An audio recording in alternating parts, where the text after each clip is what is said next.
Good afternoon everyone, welcome back to a new blog. আজকে 27শে September 2025। এখন ঘড়িতে বাজছে ঠিক 2:30। আমরা সবাই রেডি হয়ে গেছি। পিউ পিছনে, আমি দীপ, তিনজনকার আজকে ম্যাচিং ড্রেস। আমারও জিন্স ব্লু, দীপেরও ব্লু জিন্স আর পিও ব্লু জিন্স।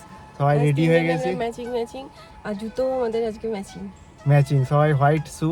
তো তিনজনে মিলে এখন বেরিয়েছি দুর্গাপুর যাওয়ার জন্য। এখান থেকে দুর্গাপুর তো অনেকটাই দূর।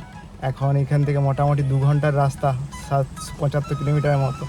আর এখনও দীপের মা শুধু আসা বাকি। মা চলে এসছে আমার এর পিছনে বসে। এরপর একটু মেঘ তো করেই রেখেছে সারাদিন, প্রচণ্ড গরম, ঘাম দিচ্ছি, এটা পাওয়াই যায় না আমাদের পুরুলিয়াতে। তো যাই হোক, এবার যাত্রা শুরু হবে আমাদের।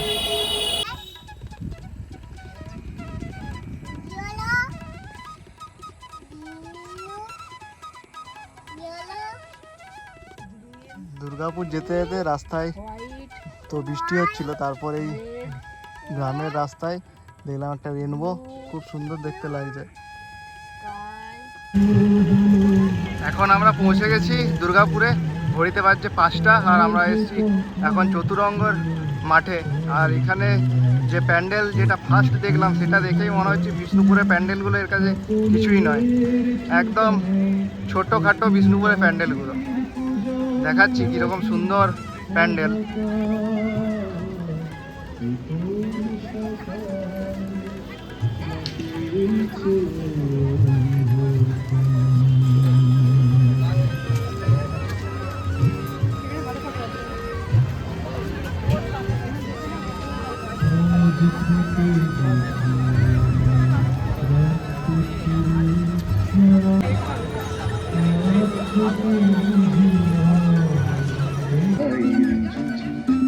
চতুরঙ্গ মাঠের প্যান্ডেলটা যে শুধু বাইরে থেকেই ভালো করেছে তা নয়, ভেতর থেকেও সত্যি দেখে যেন চোখ জুড়িয়ে যাচ্ছে।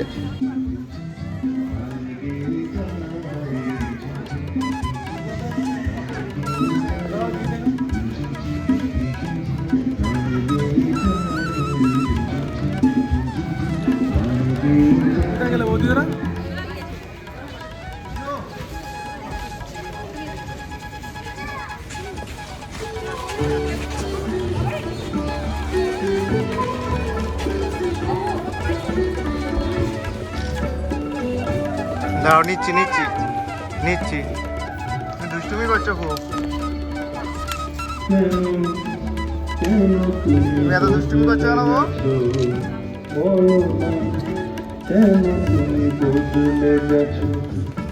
আগে তার সহজ হাসি, যখন তখন হাসি না, কেন তুমি বদলে গেছো?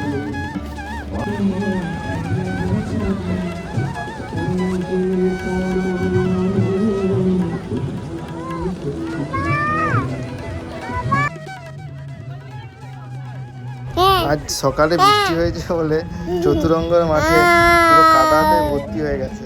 কাদায় ঠিক মতো হাঁটাই যাচ্ছে না, চারদিকটা কাদাতে ভর্তি, তাই খুব আস্তে আস্তে হাঁটতে হচ্ছে। আর আজকেই আমরা সবাই তিনজনে সাদা জুতো পরে বেরিয়েছি আর নতুন জুতো। পিউ তো তার মধ্যে এত দুষ্টুমি করছে যে বলার নেই। দেখাচ্ছি পিউ কীরকম দুষ্টুমি করে শুরু করেছে।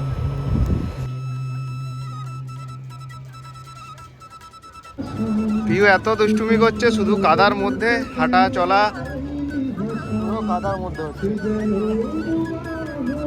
পুরো জায়গাটাই রাত্রেবেলায় আলো দিয়ে আরও সুন্দর লাগবে। আর এখানে সমস্ত খাবারের দোকান থেকে শুরু করে খেলনার দোকান সব কিছুই বসেছে। এটা আমার যে কলেজ এনপিটিআই ছিল তার কাছেই বলে এই জায়গাটা আমার জানা ছিল। আর এই জায়গাটায় প্রত্যেক বছরই খুব ভালো করে পুজো হয়, পুজো মণ্ডপ তৈরি হয়। এরপর দেখি কোথায় যাওয়া যায়। অগ্রণী আছে, ফুলঝোড় আছে, এইসব বিভিন্ন জায়গা আছে। তো সেই জায়গাগুলো যদিও নতুন আমার কাছে, একটু জিজ্ঞেস করে করে যেতে হবে, তা একটু বেশি টাইম লাগবে।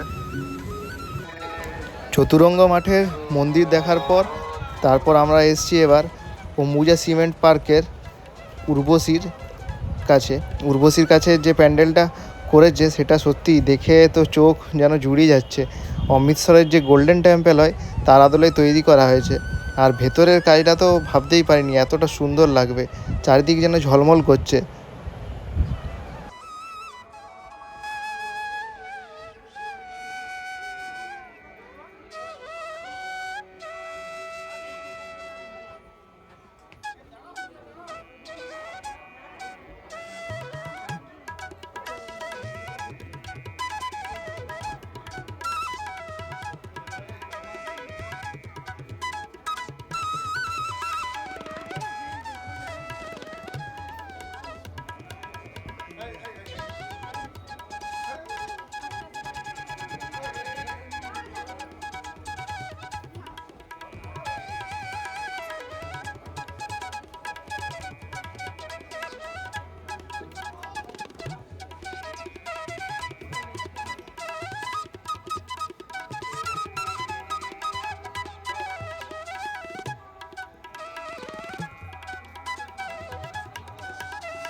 উর্বশীর গোল্ডেন টেম্পল দেখার পর এরপর আমরা এসেছি দুর্গাপুরের সেক্টর 2BCর প্যান্ডেল দেখতে।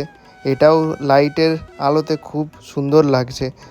এইখানকার প্যান্ডেলগুলো সত্যি অবাক করার মতো। চলুন এবার আপনাদের ঘুরিয়ে দেখায় পুরো প্যান্ডেলটা।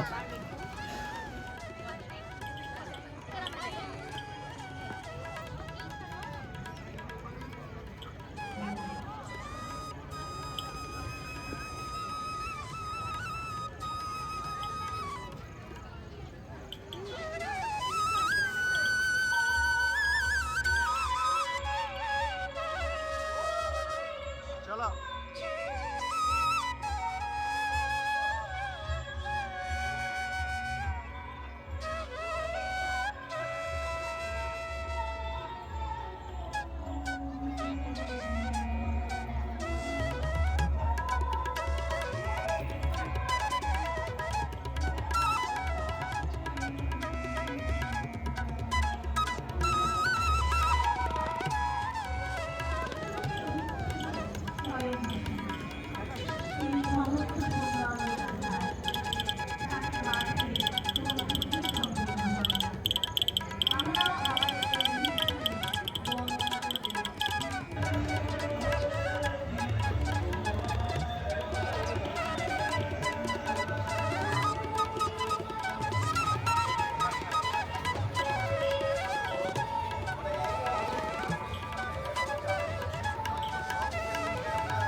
পিউকে একটা ভেলপুরি কিনে দিয়েছি, পিউ ভেলপুরি খাচ্ছে। আর তার সাথে একটা, কোথায় গেল ওর খেলনাটা যেটা কিনেছে? ও পিউ দেখাবে ভিডিওতে। পিউ একটা এরকম ঘোরানোর খেলনা কিনেছে। আর এখন আমরা এসছি এই প্যান্ডেলের সামনে।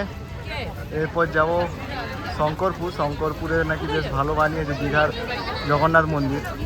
সেখানে গিয়ে তারপর বিনাচিতি দিয়ে যেতে পারি। তারপর বিষ্ণুপুর দিকে মোটামুটি 9টার সময় বেরোবো। এরপর আমরা এসছি অনেক ভিড় কাটিয়ে শঙ্করপুরের বিখ্যাত দীঘার জগন্নাথ মন্দির দেখার জন্য।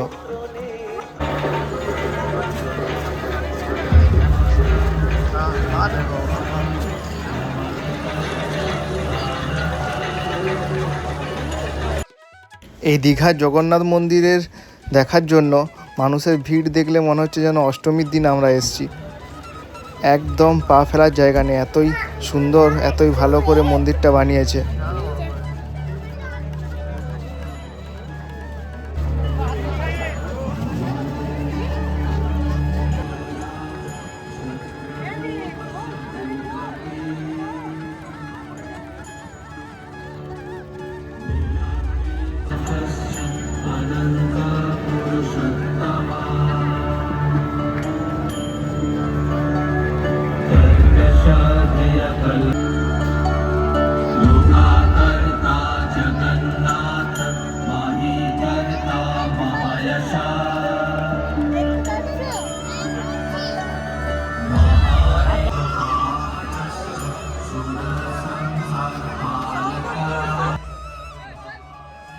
দুর্গাপুরে এই মণ্ডপগুলো দেখতে দেখতে আমাদের অনুভূতি হলো যে আমরা যদি সত্যি সকালবেলায় আসতাম খুব ভালো হতো।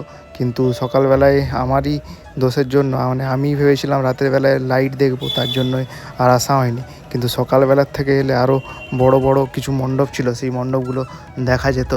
অগ্রণী ছিল, তার সাথে বেনাচিতি আরও কিছু মণ্ডপ ছিল, সেগুলো দেখা হলো না।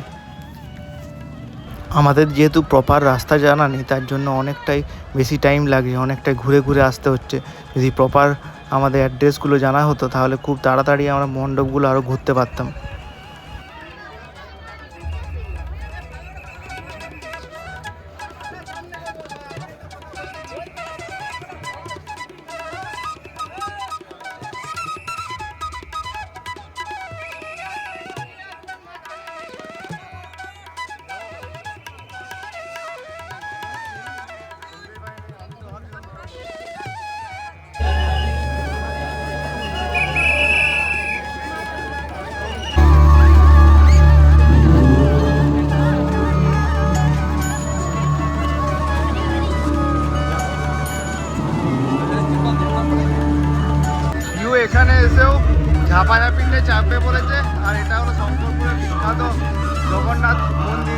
দেখায় যে জগন্নাথ মন্দির তৈরি করা হয়েছে, আর সত্যিই সেটা অপূর্ব টাইপের তৈরি হয়েছে। এখানে ওই ঝাপাঝাপি করছে আর আমরা এখানে দাঁড়িয়ে, আর এখানেও অনেক খাবারের দোকান বসেছে। আমাদের মোটামুটি দুপুরে টিফিন হয়ে গেছে। শঙ্করপুরের বিখ্যাত দীঘার জগন্নাথ মন্দির দেখার পর অনেকটা রাস্তা ঘুরে ঘুরে অনেক জ্যামে আটকিয়ে তারপর আমরা পৌঁছেছি ফুলঝোড় পৌঁছাতে আমাদের অনেক রাত হয়ে গেল, 9:30 বেজে গেছে। আমরা ভেবেছিলাম অনেক তাড়াতাড়ি হয়ে যাবে, কিন্তু বহু রাস্তা নো সিগন্যাল থাকায় তার জন্য আমাদেরকে অন্য রাস্তা দিয়ে ঘুরে ঘুরে আসতে হলো। আর এখানে যে প্যান্ডেলের থিম সেটা হচ্ছে পুরনো যুগের মানুষ যেভাবে চাষবাস করত, গরুর গাড়ির চাকা, লাঙ্গল, মই, সে তারই একটা প্রতিচ্ছবি ফুটে উঠেছে। আর এটাও খুব সুন্দর করেছে ফুলঝোড়। যদিও আগের যে মন্দিরগুলো দেখলাম, আগের যে প্যান্ডেলগুলো দেখলাম তার মতো অতটা বড় নয়, অতটা ভালোও নয়, কিন্তু তবুও একটা পুরনো দিনের প্রতিচ্ছবি ফুটে উঠেছে এর মধ্য দিয়ে। চলুন আমাদের সাথে সাথে আপনারাও দেখে নিন এই ফুলঝোড়ের যে প্যান্ডেল করেছে সেটা কেমন তৈরি করেছে।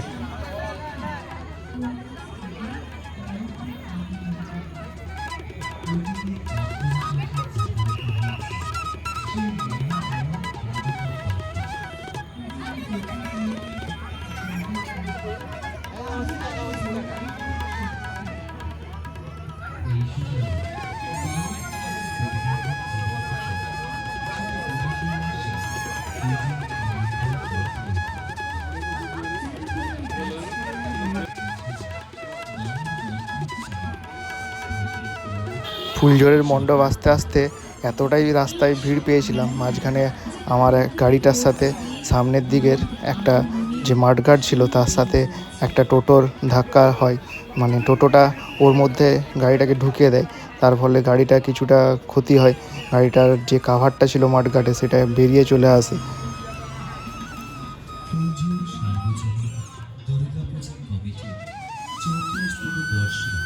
সকলকে জানাই আন্তরিক প্রীতি শুভেচ্ছা ও হার্দিক অভিনন্দন।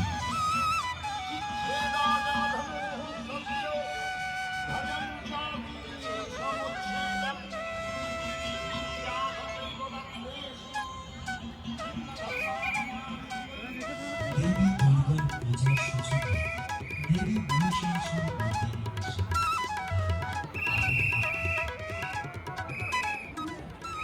ফুলঝোড়ের প্যান্ডেল দেখা আমাদের কমপ্লিট। এরপর বাড়ি ফিরতেই হবে, কিছু করার নেই, হাতে একদম টাইম নেই। অলরেডি বেজে গেছে 10টা, আর এখান থেকে আমাদের বাড়ি ফিরতে ফিরতে প্রায় আরও 2 ঘন্টা, মানে 12টা বেজেই যাবে। তার জন্য আর বেশি বড় করলাম না ব্লগটা, আর আমরা এখানেই আজকের মতো আমাদের ব্লগটা শেষ করলাম।